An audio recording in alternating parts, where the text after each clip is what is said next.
Hey guys, Brian Beeler back in the Storage Review Lab with you. Today we've got another box in. This is from Asustor. Now we've worked with these guys in the past. They provide NAS in addition to other things, but it's been some time, so we're excited to see what they've got going on, what's in here. We know we've got a 10-bay unit, all SATA, with a couple NVMe M.2 drives inside. We also know it's got 10 gig on board, so we should be able to get some decent performance out of this box. We've been waiting for their latest 10 gig NASs to become available, and now we have one. So this is the Lockerstor 10, indicated by the 10 bays. They also have an 8-bay version, so of course we're thrilled that we got the better one, because bigger in the NAS world and in most of our world is always better. So I'm going to take this down and let's see what we've got inside here.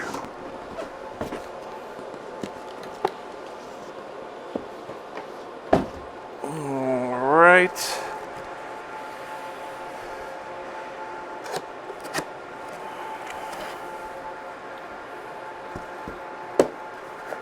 All right. Well, already visually it looks really nice. It's a new design ID on the NAS itself.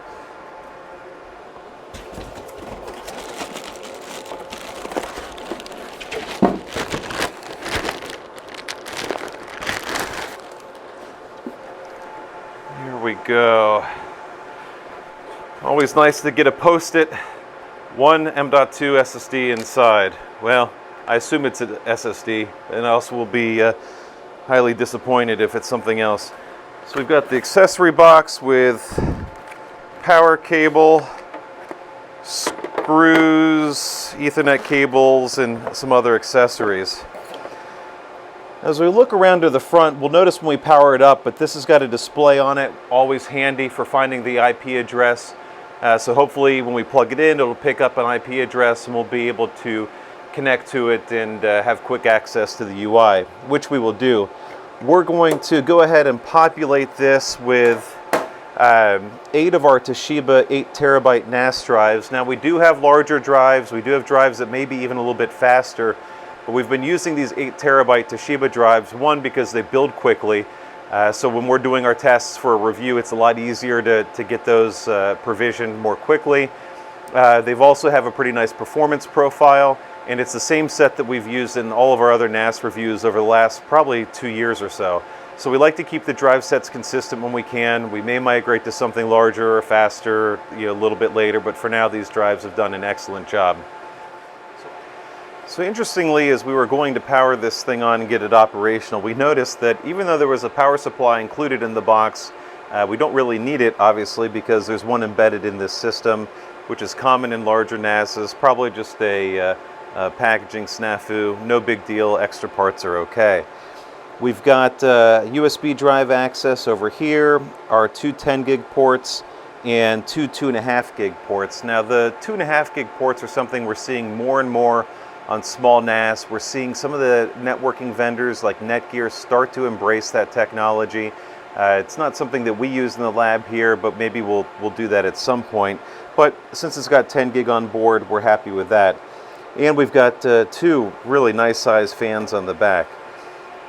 Let's go ahead and take the 3 screws off here that hold the lid in place, just to get a quick look, make sure that SSD is in here as the post-it note says, and just get a better feel for the layout of the internals.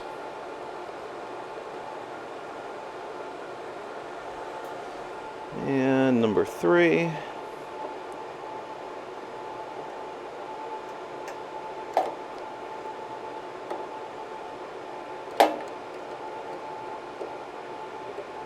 All right.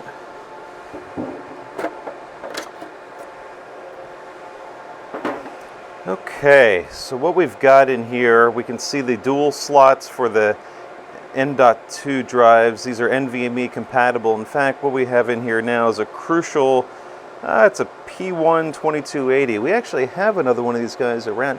Kevin, do we have one of those? Well, Kevin's going to look for one of those, and there's one in here, but that's okay. 2 is better. So we'll drop another drive in here. We've got the power supply up there, the main PCB along the back. Ah, look at that. All right, let's drop this in just for fun. It's got a little specialized screw to hold it in. So these are 2280s. That little plug at the bottom will come out if you've got one of the shorter, here actually, before I put that in, there are two shorter slots where this plug will unscrew and can drop them in there in case you have a smaller form factor drive, although the 2280 is the prevailing most common for a solution like this. So there's not a whole lot else to see, even from the top angle. The board's kind of pinned against the fans in the back, and then of course the 3.5-inch hard drives take up most of the room up front. We do see the wiring that goes to the front for the display, and then the other part of the board over here where the M.2 drives are connected. So we'll put the lid back on and power it up now and see what it looks like. So we went ahead and plugged it in. Let's go ahead and fire up our Lockerstor 10. Make sure we're good to go. So one thing we'll do too is after that is peel this ugly sticker off. They're there to protect the shiny buttons in the display, but they do sort of get in the way for what we're trying to do.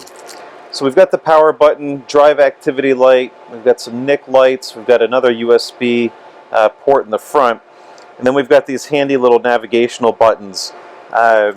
Those come in nice when you want to just use the menu, scroll through things, get a good local visual on what's going on with the system.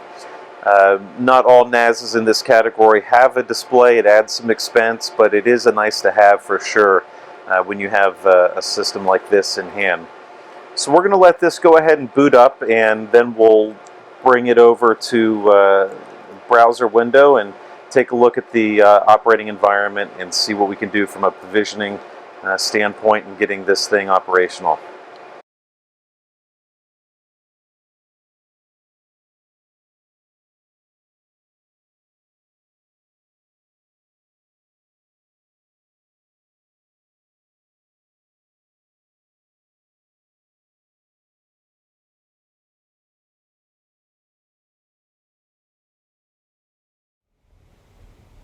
So our NAS is powered on, and using the IP address provided on the LCD display, I've gone ahead and typed that into a browser window, and here is our 10-bay NAS. So I'm going to go ahead and log in, and we'll take a look at what's going on inside from the UI perspective.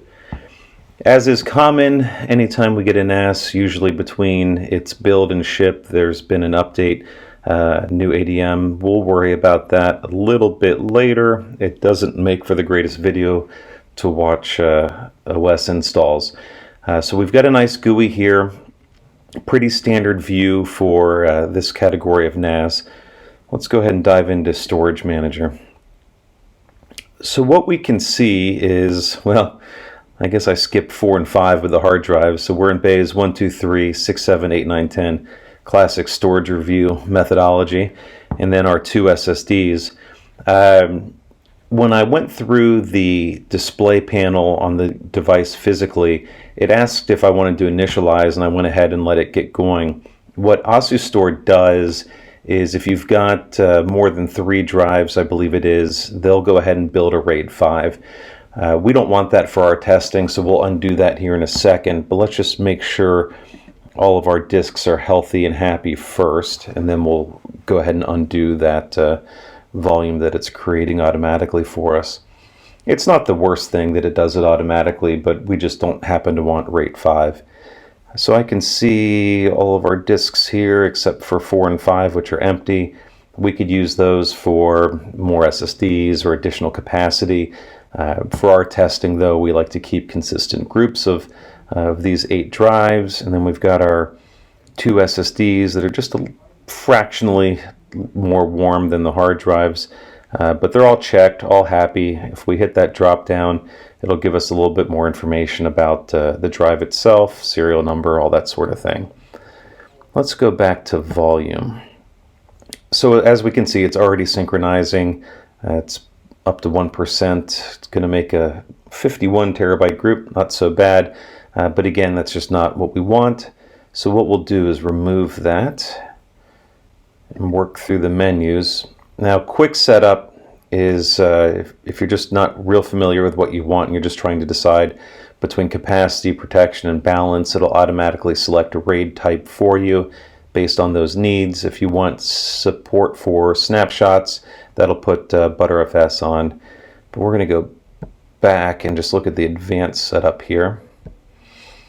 And what Kevin's going to want is RAID 6. So we'll go ahead and select that. Move through and grab all the drives. Let's just make sure we didn't snag the SSDs. Okay. So those are all selected. No spare. We'll leave ext4, that's fine for what we're doing. Confirmation screen of what we're going to get. Confirmation that the drives are all good. We're going to blow away the data, that's fine, there's nothing there anyway.